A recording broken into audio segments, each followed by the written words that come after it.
Bonjour. Afin de pouvoir poursuivre le travail entamé dans le module B6 autour de la méthode de projet, je souhaitais vous rappeler quelques-unes des étapes dont nous avons déjà discuté et qui sont la base de ce travail que vous devez fournir pour nos partenaires de terrain en vue d'une validation de ces premières étapes. Tout d'abord, dans un premier temps, vous avez pris contact avec les mandants. Ça, c'était très important pour permettre de vous rendre compte de quelle était la réalité de l'association, de l'organisation que ces mandants représentent. Vous avez ensuite essayé d'articuler ces données, de les structurer, de les organiser, et pour cela, vous aviez deux outils à disposition, le mind map, carte heuristique, carte mentale, qui a cet avantage par rapport à une liste de points qu'on mettrait simplement sur une feuille, d'être organisé de façon analogique, c'est-à-dire qu'une idée en amène une autre. Deuxième outil possible, brainstorming, petite tempête de cerveau qu'on organise avec des post-it de façon à pouvoir très vite classer le contenu des idées que l'on a trouvées. Deuxième étape, ces données, il faut bien sûr les analyser, sans quoi il est difficile de pouvoir vraiment les utiliser.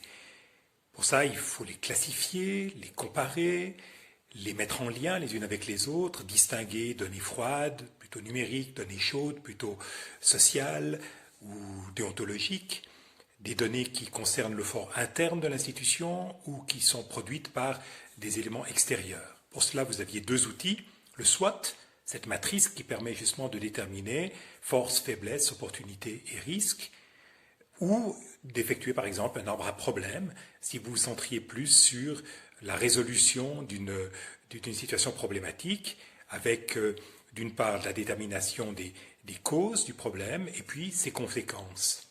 Voilà. Une fois que ces données sont analysées, eh bien, cela vous permet de commencer à déterminer les objectifs de votre projet, avec encore une fois deux niveaux.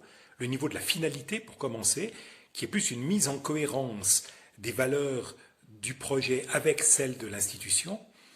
Et puis, deuxièmement, lorsque le cadre, les limites du projet sont bien définies, eh bien, vous pouvez déterminer ce qu'on appelle les objectifs opérationnels qui seront ensuite vérifiables et qui vous permettront d'organiser la suite de votre projet concrètement. Pour cela, vous aviez également deux outils disponibles. L'outil du processus créatif de Walt Disney pour pouvoir rêver, pour pouvoir critiquer, pour pouvoir aussi déterminer les ressources nécessaires à la réalisation de votre projet.